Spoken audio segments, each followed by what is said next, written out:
fun as we are right now, we have Will Baggett as our guest today, and oh my goodness, Will, we're dying laughing here even before we got started, right?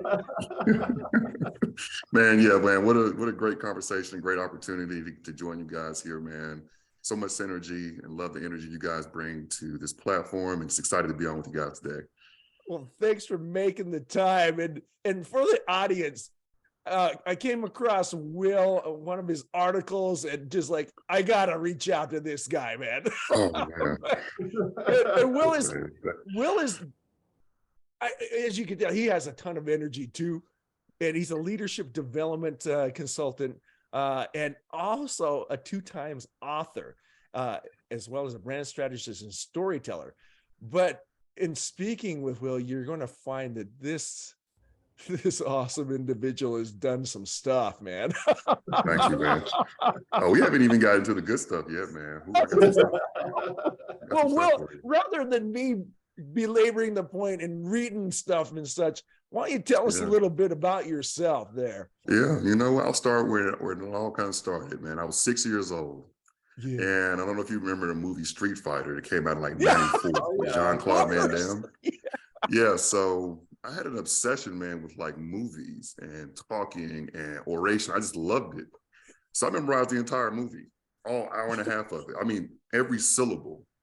And I made my dad come sit down and watch it with me. And so he sat there, and like halfway through, he starts looking at me. Boy, he said, "Boy, what's wrong with you?" I said, "Nothing. I'm still reciting." And so he got me tested. And that's when he realized, okay, he's not stupid. He just might have a little gift here. So let's channel his energy in the right place. And from that point on, man, I've always been obsessed with just oration and just the development and storytelling and what can be done with a great story, what a narrative can do to someone's life. And so that just kind of led me to becoming a writer. And somewhere in there, I worked in sports. I was a performance coach for a couple of years. I lived in Atlanta, Georgia. I worked for the Chick-fil-A Peach Bowl. I was actually an extra on a couple of on a movie and a few TV shows, so that was fun. Flanky, I was one TV show. I was Gabrielle Union it's called Being Mary Jane, and my job was to walk behind Gabrielle and not look at her. Like, talk about a tough job. So I made $8.65 an hour, and it was the best day ever. So that was my acting experience in a nutshell. Ole Miss undergrad, Baylor for grad school. Spent 3 years at the college football playoff, and also did the Super Bowl last year. Done a number of Final Fours. So been in major events management for the past, say, 10 years, and a speaker for the past 6 years. And just finished my second book. It was an ebook this past January. So, man, it's been an interesting and fun journey, man. But, you know, I love to create. I love the impact it can have on people. And I just live for challenge. So that's my story. No, well, you're very humble about it. I mean, your first book, I think it still has all 5-star ratings, right? Yes, I hope so. I think so. Yeah, man, you know, I've learned, man, it's better when other people tell your story. You know, I've learned that. So I do appreciate that. I think we still do have it. And yeah, I mean, now, you know, we're very proud of the impact it's had, but more importantly, we just live for the emails that come through and say, hey, man, this helped me get a job. This changed my life. This changed my perspective. But yeah, I think we got all 5 stars, and hopefully it stays there. So thank you for mentioning that. Oh, yeah. Like, when the stuff I was looking at, it almost seems like your secret power is just your genuineness. So you have a solid message, but you just have a way of making it feel like you're just like some guy talking from a corner office under a stairwell. You know? Yeah, you know, that's the thing. You know, my dad told me a long time ago, and I never understood it until years later, but he always told me my grandmother was rich. And I was like, what do you mean rich? She doesn't even have a car. What do you mean she's rich? And he always said, have you ever seen her go without anything? And I was like, no, she was a church mother, because my grandfather was a pastor. And so anytime she would babysit me, people would come by with goods and feminine products and food products. And so I finally understood years later what he meant by being rich.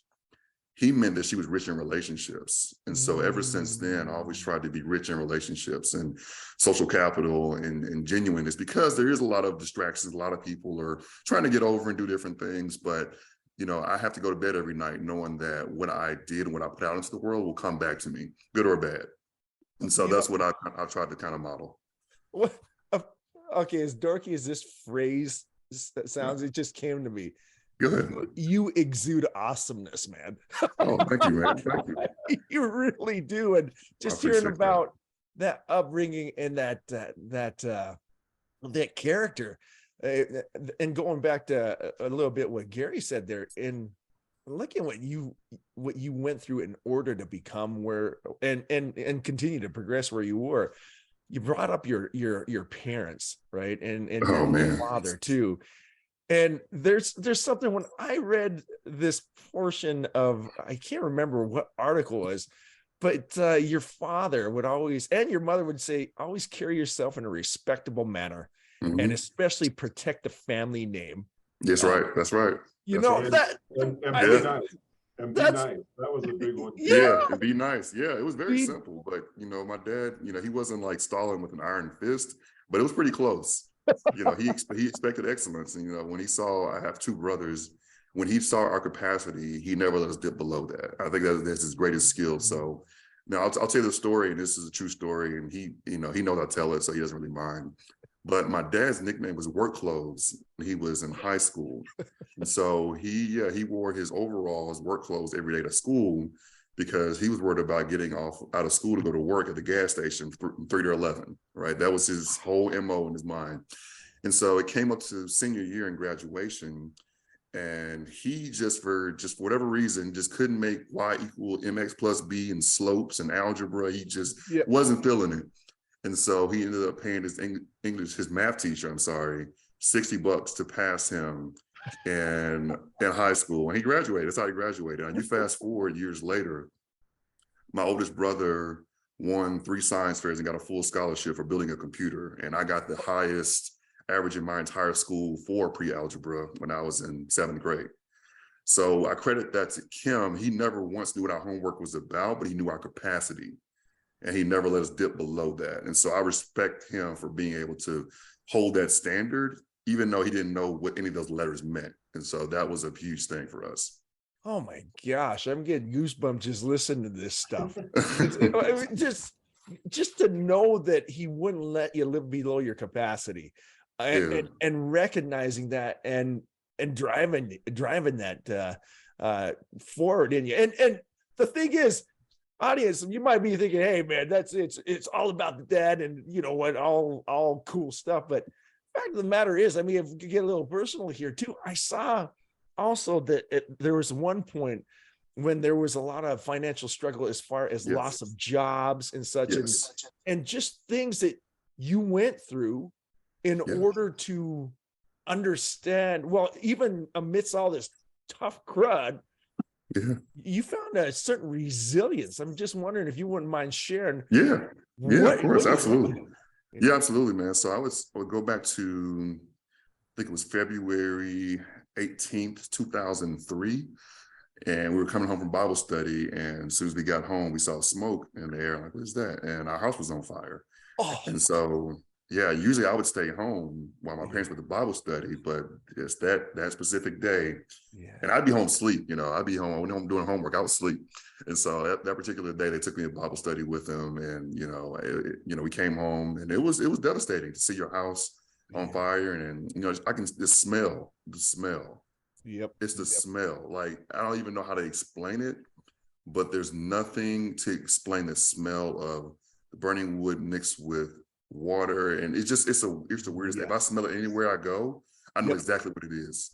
So that was devastating, to be honest with you. And so we moved into my aunt's house. It was two doors or two houses down, and stayed there for a couple of years as we built back our home.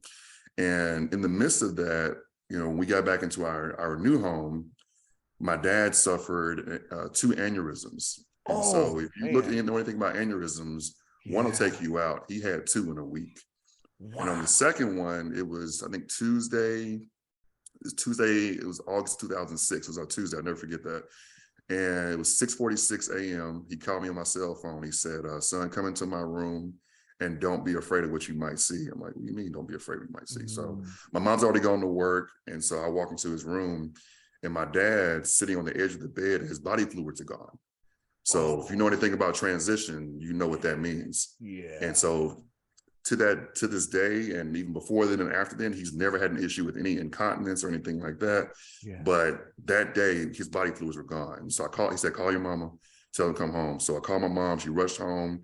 And my mom's just, she's a wizard. I mean, in 30 minutes, that house smelled like the Garden of Eden. You know what I mean? Like, I mean, my mom, I don't know what she did. So, yeah, that was that piece of it. And then next thing you know, the recession hits 08, 09. And my dad builds houses for a living. And so that directly impacted us, right?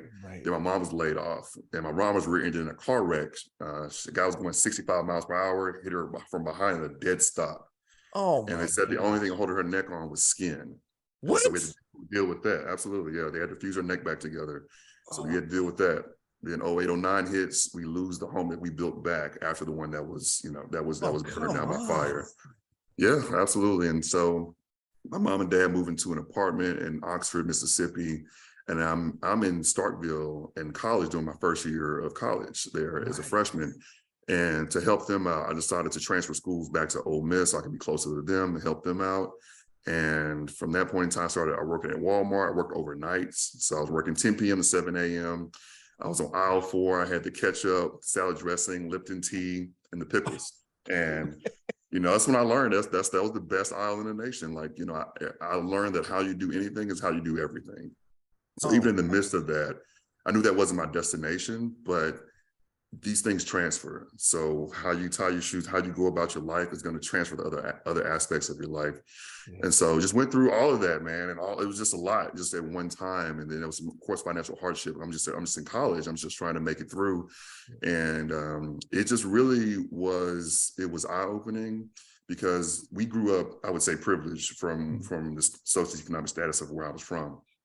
But in an instant, things can change. We found that out that way. But the one thing that I saw is my parents' loyalty to one another. So they've been married, it'll be 42 years this year. Oh man, that's awesome. Yeah. And so I told you my dad had the 2 aneurysms. I didn't tell you he fell off, he laid a motorcycle down when I was born, and whole side of his body was scarred. He fell off a roof when I was 2 and broke his ankle and had screws in it. He's flipped 2 cars. He's beat colon cancer and gallstones. So he truly has 9 lives. Like, I mean, that's it. Just slightly. Yeah. My mom just never budged. Like when my dad had the 2 aneurysms and he was in the hospital for 3 weeks, my mom slept in a reclining chair in the lobby for 3 weeks and did not move. Man.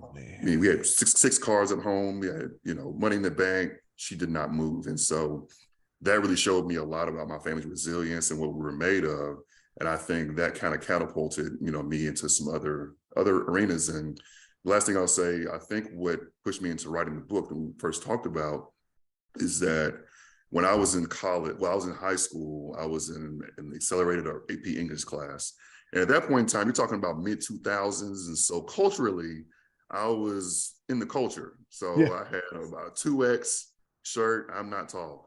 And I had, some really baggy jeans that looked like curtains, and I had a closet full of them. And I had a necklace down to my navel. I mean, it was crazy. But I had a teacher that saw my writing ability, and she told me, she says, "You're a writer." Like, no, I just want to get me a nice car with some speakers in the back, some big rims. I said, no. She says, "You're a writer." And I never really interpreted that until 7 years later when I started writing my first book, and I reached back out to her and I said, "Thank you. Thank you for seeing something beyond my external appearance." And so that's what I try to do now is I try to make sure I see people because I was seen in a lot of aspects of my life. So I'll stop there, but hopefully that kind of outlines it. I've got to ask, what was it like when you went back to that teacher? What was that reunion like when you said, "Thank you, thank you, thank you"? Oh man. Oh, she was ecstatic, and I actually reached out to get help with the editing of the book. Obviously she was an English teacher for over 30, 40 years. But this is the kicking part. So I left this part out. December 15, 2014, I got a call this is probably about 6 months after I started writing the book. I got a call that she'd passed away in a car accident due to a heart attack. Oh, And you talk no. about being crushed, man. And honestly, I kind of stopped writing the book because I got writer's block and I got a little discouraged. And keep in mind, I'm 25 at this time, right? So I don't have a lot of life experience. Right. And so I think it was that, after the grieving period, a few months later, I knuckled down and buckled down and finished the book. And so if you were to look at the second page of the book, you'll see her favorite poem is on there. "Oh, Captain, my Captain" is dedicated to her memory. So I think that experience, I could point to that kind of watershed moment as the one that propels me to go do something before something bad happens, right? Before any tragedy strikes, before someone you care about leaves this earth. If you're going to do something, go ahead and do it. So people can, I don't know. I just really want to make people that help me proud. I really do. Like that's something I carry with me, because as I get older, your parents get smarter and you get more appreciative. You know what I mean? So that really is a driving force behind it. And I'll never forget this as well. This was a guy named Mr. Fox. I was in a bank doing a transaction for my dad. I was about 14. And I'm at the bank teller, doing the transaction, and I just hit puberty, so my voice just changed. And he leaned over, now keep in mind, for context, years prior, like 2 years prior or a year prior before I hit it, people would call the house. This is back in landline time, right? It's not cell phone time. People would call the house and they would mistake me for my mom. Like that's how light my voice was. And so you fast forward, this thing comes out, like, okay. And so he'd known that. And so he leaned back from his teller when he was doing his transaction. He says, "Lil Will." I said, "Yes, sir." He said, "Is that you?" I said, "Yes, sir." He said, "Man, I didn't know you sounded like that." He said, "One day you're going to use your voice to help people. You watch what I tell you." I was 14 years old, man. That's so cool. That is awesome. But he had, it was the most random thing, but I never forgot it. And so it makes me think about that Truett Cathy quote all the time, found at Chick-fil-A. How do you know if someone needs encouragement? The answer is if they are breathing. And so I try to carry that everywhere that I go. So isn't it amazing? I have a similar experience with my English teacher. Yeah. I remember in high school, I was typical high school kid. Yeah. And she had this assignment. She's like, "You're going to write," I think it was like 20 pages a week. And we're like, "About what?" She's like, "You're going to write 20 pages a week." And so I started like, well, I'm going to be a smart ass and I'm just going to write the most nonsense, like whatever I want. Yeah. And she would come back and go, "Man, you're creative. You're such a good writer." Wow. I'm sitting there trying to show her what a ridiculous thing this is. Yeah. I had that same experience. I went back years later. I'm like, you pushed me to be, if you're a good writer, you can be a good speaker. If you can be a good speaker, you can be a good communicator. If you can be a good communicator, you can bring teams together. You know what I mean? It's like, it's amazing. But I love that quote because, everyone needs someone just to say, "Hey, you're good at this, man." Yes. Yeah. Absolutely. That's powerful stuff. I also have to say real quick, the thing I think that was cool talking about the struggles that you and your family went through is it seems like you that's a part of who you are. Those struggles are a part of who you are, but you didn't let them be who you are. Yeah, absolutely. Whereas it's almost like sometimes people that go through that type of stuff, it becomes that's just their identity and that's all they are. Whereas you and your family seem to use that as just like, okay, that's a stepping stone to move on to something else. I think the biggest thing was that it humbled me a lot, because I'd only seen one side of the world. I'd only seen, everyone has a kind of a paradigm to see life through. Everyone sees life differently. And so for the better part of my life and understanding, so Nerd's gonna come out here. I did a lot of stuff on like neuroscience and stuff like that and prefrontal cortex development. And your brain isn't fully developed until like your mid-20s, give or take, for most people. And so you don't see a lot of what's around you. You don't really begin to have feelings about your feelings and things of that sort and really have in-depth thought until you're later in your 20s. And so I would say that, I put it like this, give you the best example I can give. 8th grade, I'm sitting in class and we get our progress reports. And again, I have a 2-parent household, they're doing well, everything's cool. And so I didn't grow up prior to recession. I didn't grow up rough. I didn't grow up struggling at all, just being totally honest. And I had a gentleman behind me, his name was Mario Noel. And I just saw life through my lens. And so he tapped me on the shoulder because he knew I'd done well in school academically, but I also didn't have a lot of challenges and disruptors either. He tapped me on the shoulder. He said, hey man, I just want to show you my progress report. So I'll turn around and he has all 90 and above. I mean, he's killing it. He's doing great. And so Mario had a tough kind of background. A lot of people 4 or 5 people living in a 1,200 square foot house, drugs, guns, you name it, all around him every night. Like he probably go to sleep hearing gunshots, more often than not. And I didn't realize this at the time, I just knew, it wasn't the same. But when you're that young and that age, you don't necessarily look at differences and anything like that. You just want to have friends, right? And that's the way I looked at life. So he taps me on the shoulder, says, hey, I want to show you my progress report and my grades. And I look at it and say, man, you're killing it. And I say to him verbally, I said, I bet you can't wait to get home and show your parents. They're going to be so proud of you. And I saw his eyes water a little bit. I saw his eyes kind of tear up a little bit. And he said, man, I'm just going to do what I always do. I'm going to sign this myself and bring it back. No one in my house cares. And I heard him, but I don't know if I was listening. You know what I mean? So I reflect on that story a lot, especially when I'm working with groups. It's hearing and listening are 2 different things. And so I didn't really have the frame of reference to understand what he was saying, but I take it upon myself now, to make sure when someone's telling me something, they care about what they're saying. Like they want you to listen, to interpret them, to see them. Even if you can't fix it, just be able to see them. And so I try to be very intentional with that now because of that experience. And yeah, it really was a transformational time. And it was years and years ago, but there's some moments in life that just stick out to you. And that's one of them, for sure. So I'm like you, man. Like every time I see someone, I always want to tell them what assets they have, what they're good at, because you just never know. You just never know, and it doesn't hurt you to give a kind word or a smile. And and that energy transfer, man, is major. So thank you. As people, we're so afraid of doing that. It's weird. It's the cheapest thing we can do, but we're so afraid of doing it. Like so many people are afraid to tell someone they're doing something great.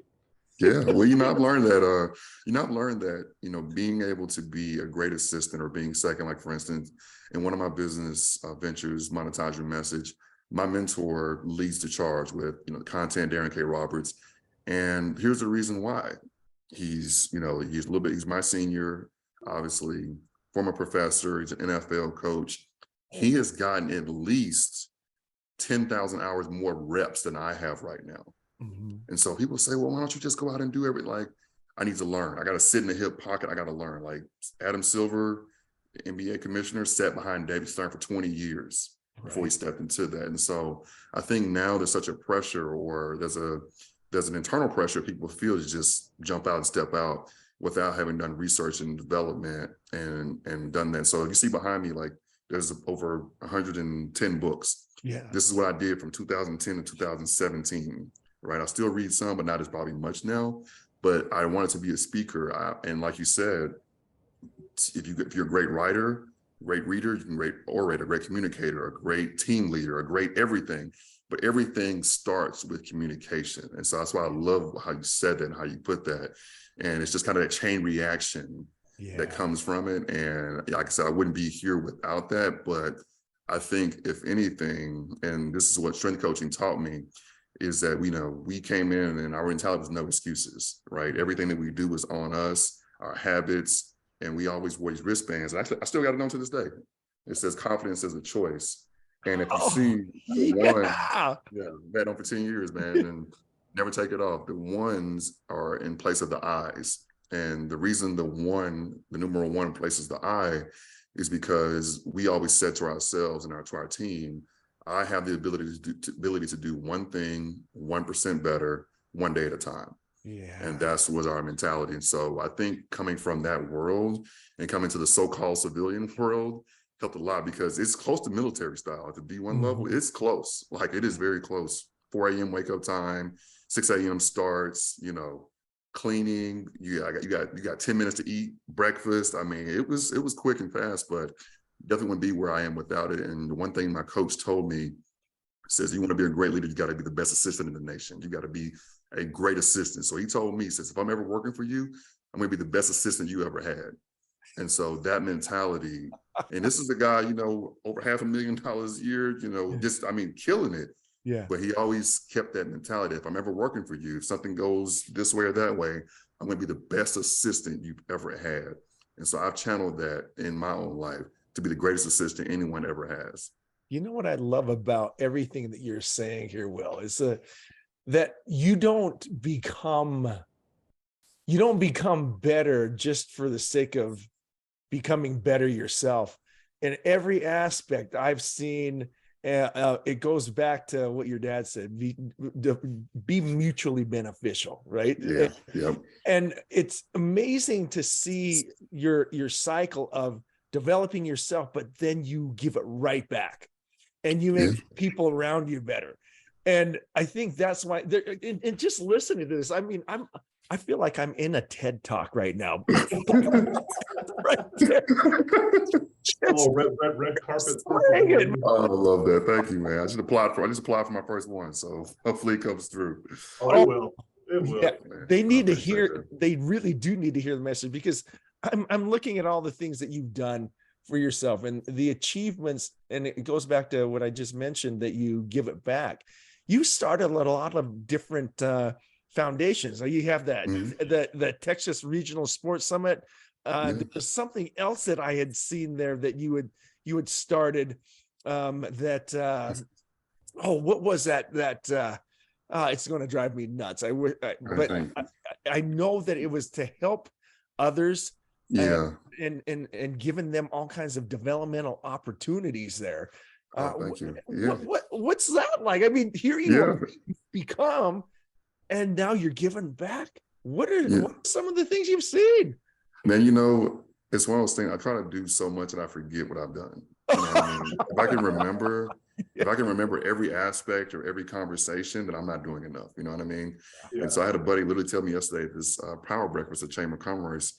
He was saying, man, I really appreciate what you told me, you know, back in 2016 when I was, you know, doing this and doing that. It helped me to get where I am today. I'm like, what'd I tell you? You know what I mean? I didn't know.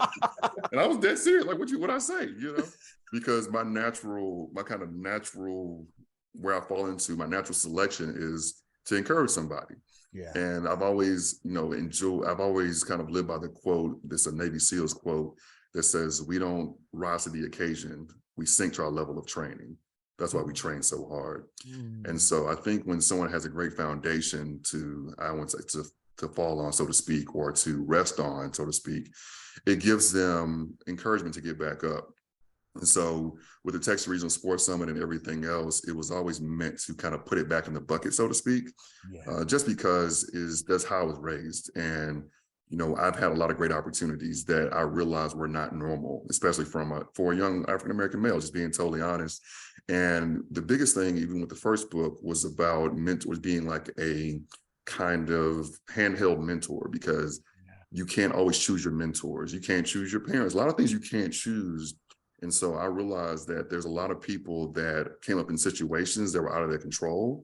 And if they just had a little bit of this, a little bit more encouragement, a little bit more mentorship or help, or, you know, help them tie their tie a little bit better, or pull the strings out the back of their coat. You know what I mean? You just be surprised. That's what I live for. And just because I'm still getting coached. And one thing my mentor always tells me, he says, elite people want to be coached.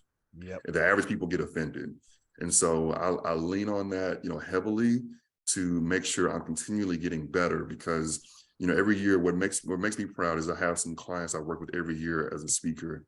And what makes me the most proud is they say it keeps getting better. It's not stagnant, it's not the same as it was last year. That's what keeps me going, right? You know, because I mean, totally honest, like I've seen speakers use the same slides for 10, 12 years, you know what I mean? They haven't changed a thing.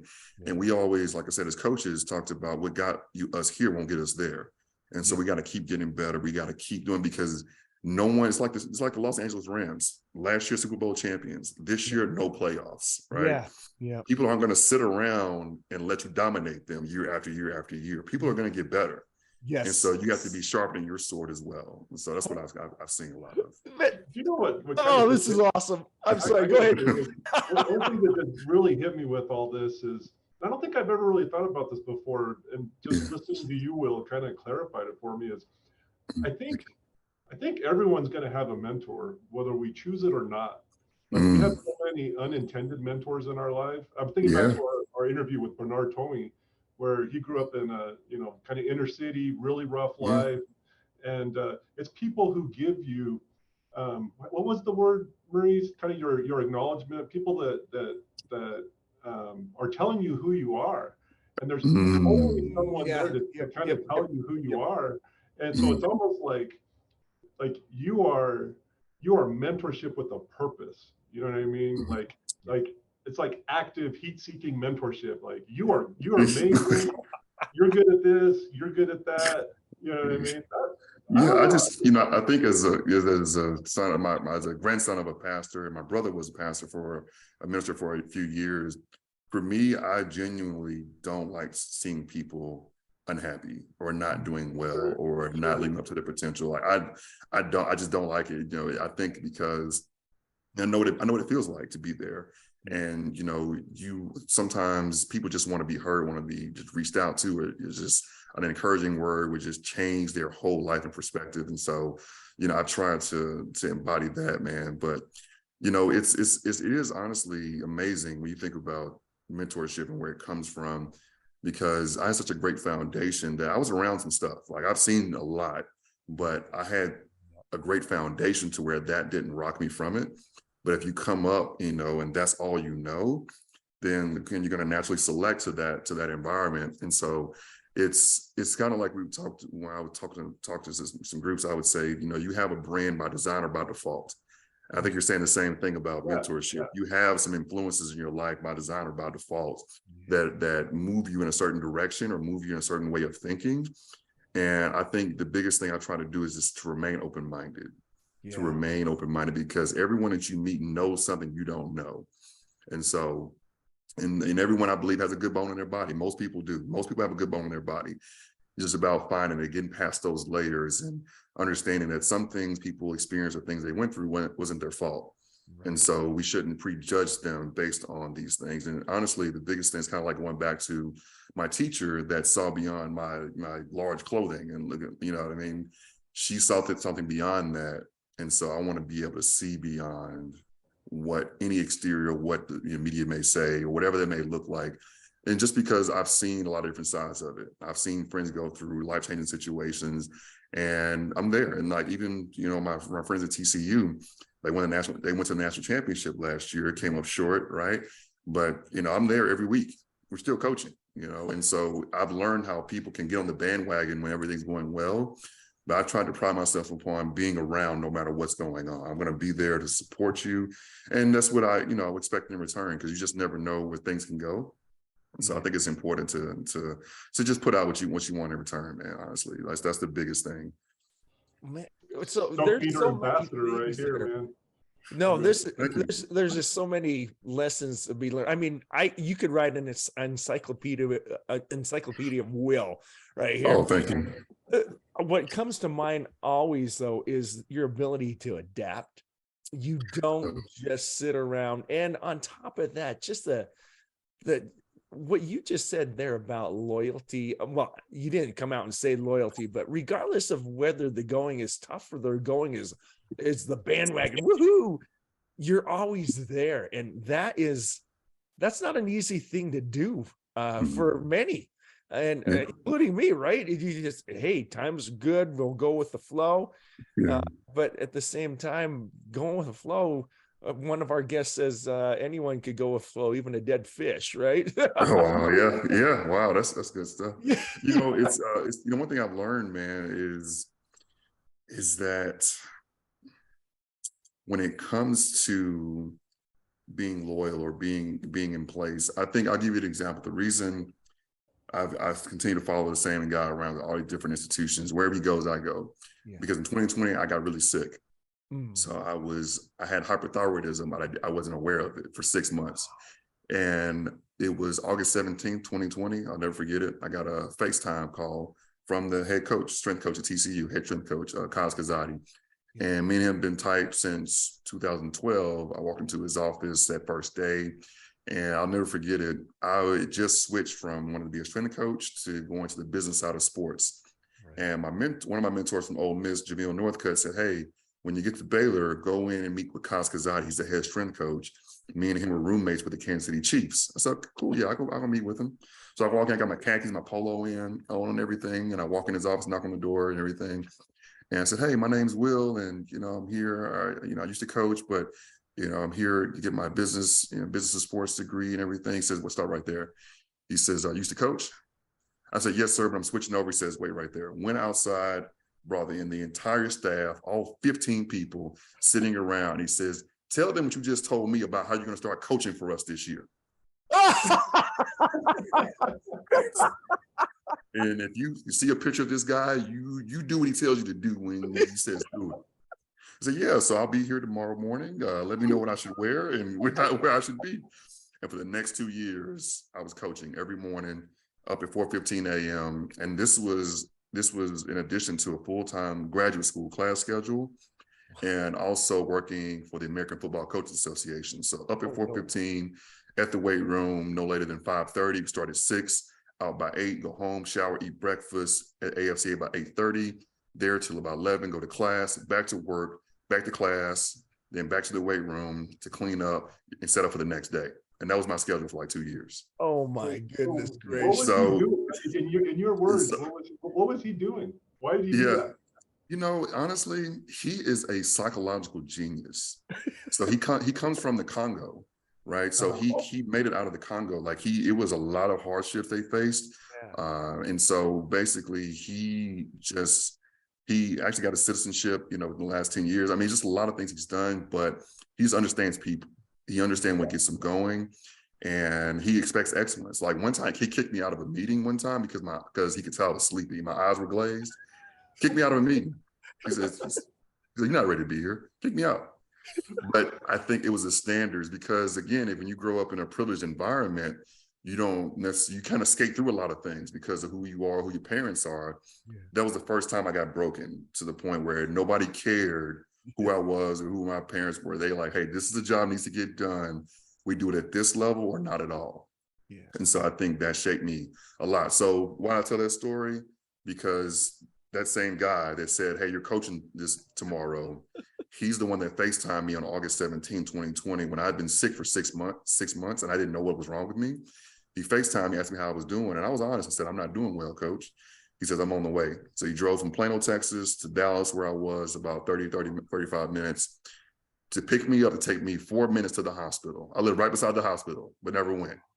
And he picked me up and took me to the hospital, and they found out I was diagnosed with hypothyroidism.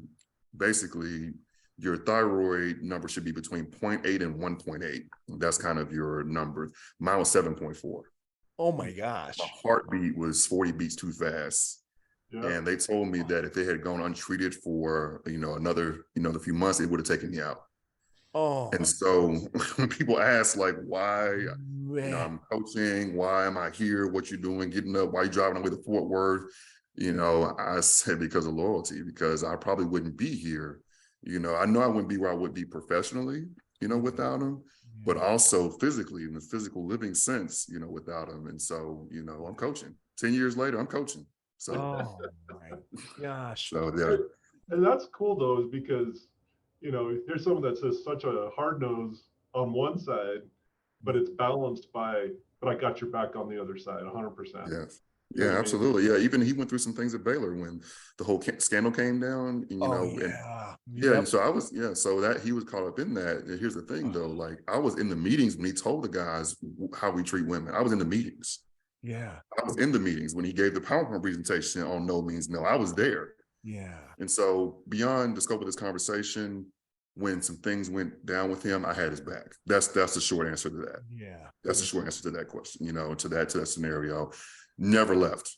We wrote letters. We did all kind of stuff. Like we took care of business, and he just never forgot that. I never forgot him. And so, You know, service can be more different, but you know, when I go to workouts, when I go see him, he just lights up, you know. So the exterior, absolutely very hard, but like he just appreciates loyalty, you know, given that he's come from the Congo and his descent and what kind of person he is, they value loyalty even more so than an average person does.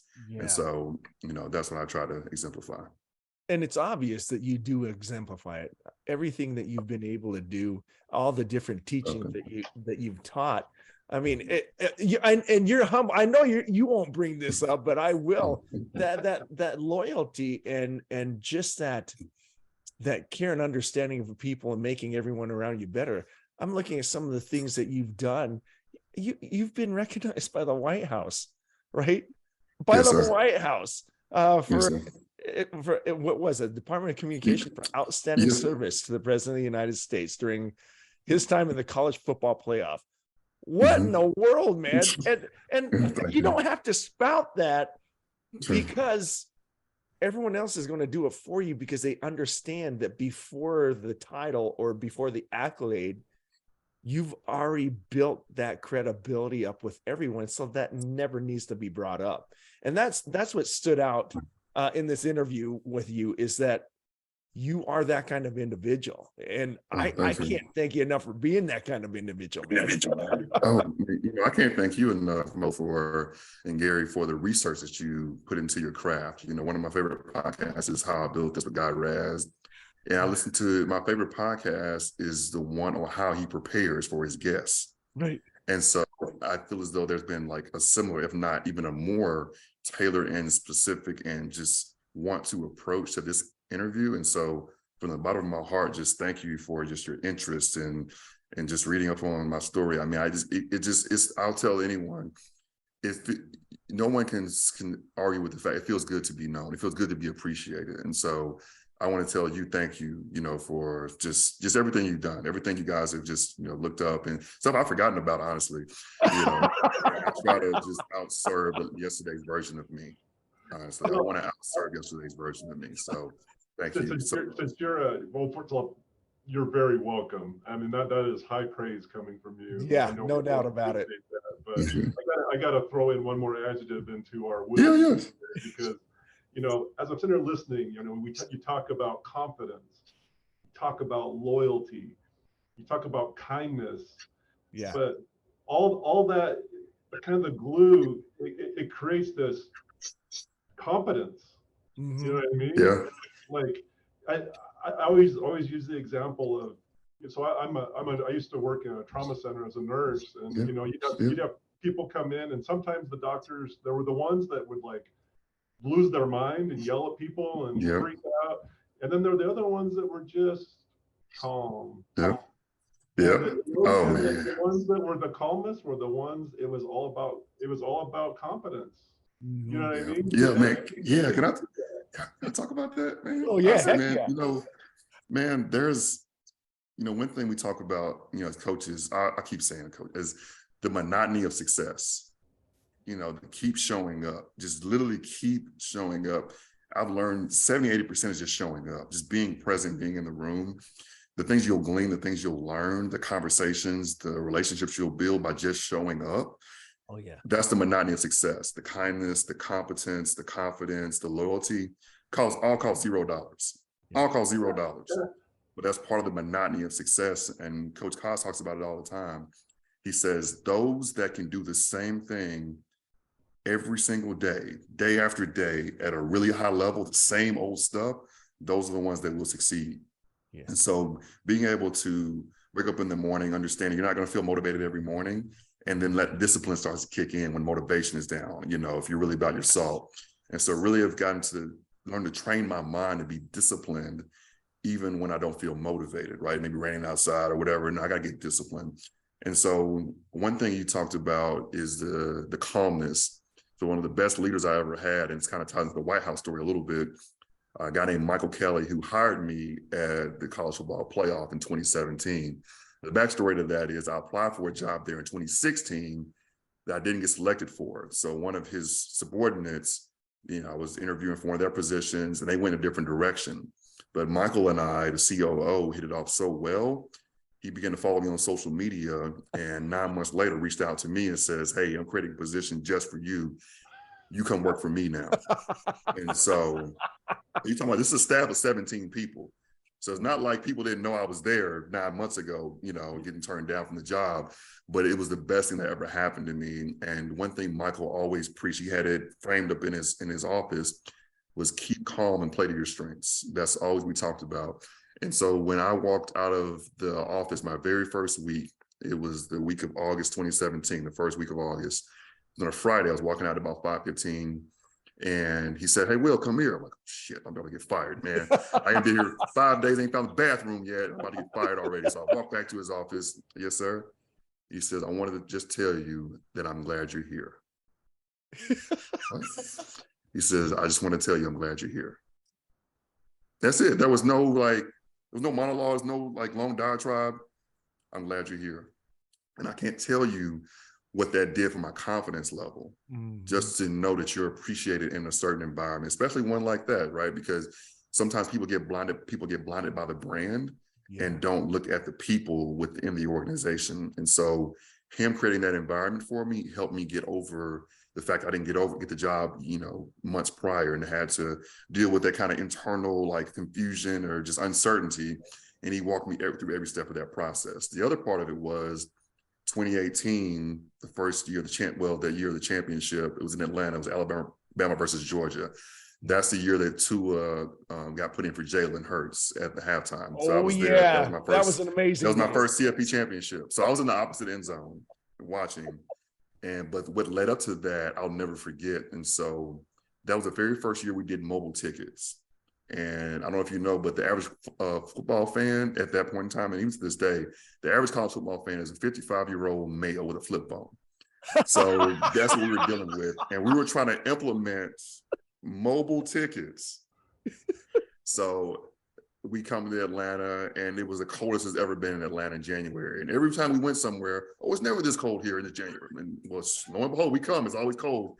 So it was freezing there, and it was raining, and it was the first year of mobile tickets. And so I'll never forget this. It was leading up to the game day, about 6 days prior. People were having trouble getting their mobile tickets and stuff. I'm like, guys, have you ever been on a plane before? What's going on? But they were having trouble. And so we had a staff of 3 at the time fielding calls, and they had a 19-hour wait time. Like, it was that backlog. And so I saw Michael Kelly saw what was going on and saw how stressed out the staff was, because they literally couldn't go to sleep. Like, it was backlog. He called the president and CEO of Ticketmaster. And I went out in the hallway. I walked in the hallway, and he was very calm with it. He says, yeah, he says, we're having some trouble down here, you know, with our staff. They're stressed and not getting any rest, you know, and some go back and forth. He says, I don't care what it costs. Get them on the ground tomorrow. I walk in the next day, 8 suits from Ticketmaster walk in, set up laptops, and start getting on the phones. And I said, wow, that's stout. You know, that is stout. Yeah, and so I just, you know, and for him, it was, again, he had to have those relationships had to be already in place for him to make that phone call. And he got them on the ground the next morning. And so, and even in that same thing, that what happened, that same kind of environment, or that same championship game, 3 days before kickoff, I was out eating dinner, and I was in our 2018 courtesy car. It was a Mercedes GOK ABC 123, something I don't remember, can't pronounce, but something out of my tax bracket. And I walk outside after I get done eating. My passenger side window was smashed in, and they took my backpack. Oh no! And yes, I learned a big lesson in perspective that day, because in that backpack was my laptop, iPads. You know, I was in charge of credentials and security, so you couldn't get to the game unless I reviewed your credential, and I worked with security, Secret Service, all that kind of stuff. And I looked on the floorboard, and there was this pad folio there that was from the day earlier, from that day earlier. I'm like, why didn't they just take everything? But I thought back to it. I picked up my boss and Bill Hancock that morning, and Michael left that pad folio, the COO, he left that pad folio on the back seat by accident. After I dropped him off, he said, hey, make sure I get that pad folio back. I said, okay, no problem. So I took it through on the front floorboard so I wouldn't forget it. Well, window gets smashed in. They take all my stuff, my laptop, everything. And it's 3 days before kickoff now, and I still got thousands of credentials to get through. It's my first game. I only been on the job 4 months. I mean, I'm freaking out. And so I look on that floorboard, I pick up the Padfolio, and I'm like, I almost throw it in the back seat, like, why didn't you just take everything and just add insult to injury? But I opened it up and I started thumbing through it, and I poured out, and out fell 20 sweet tickets to the national championship game that belonged to Donald J. Trump and the Secret Service. And I was like, wow. So I drive back to the hotel. It's like 31 degrees. It's freezing. I don't have a window I can let up, so it's freezing. And I get back and I said, hey, boss, I got some bad news. My window was smashed in. I took my back. I took everything. I'm stuttering and spitting everywhere. And the first thing he says, are you okay? I said, yeah, blah, blah, blah, blah, everything's bad. They're gonna kick the ball. Blah, blah, blah. He says, are you okay? I said, yes, sir. He says, I can get you a new laptop. I can't get a new you. He says, I'm glad you're okay. Gosh. And so the next morning, I walked downstairs. I had a brand new laptop sitting at my desk at 8 o'clock in the morning, you know. And of course, everything else was replaceable. And so he was glad the sweet tickets were back, obviously. But I learned a valuable lesson in perspective. And so he always monikered, keep calm and play to your strengths. And ever since then, it's hard to rattle me after seeing those things on that stage with those stakes. And it's because my leadership, they had a plan. And so again, we don't rise to the occasion, we sink to our level of training. So, that's cool. And he was trained. He was trained up. So I'm blown away because this is the kumbaya moment yet again, but that's what we need, is that kind of leadership. The ones that have that unbelievable perspective, which you just said there, because people will revert to the item versus the person.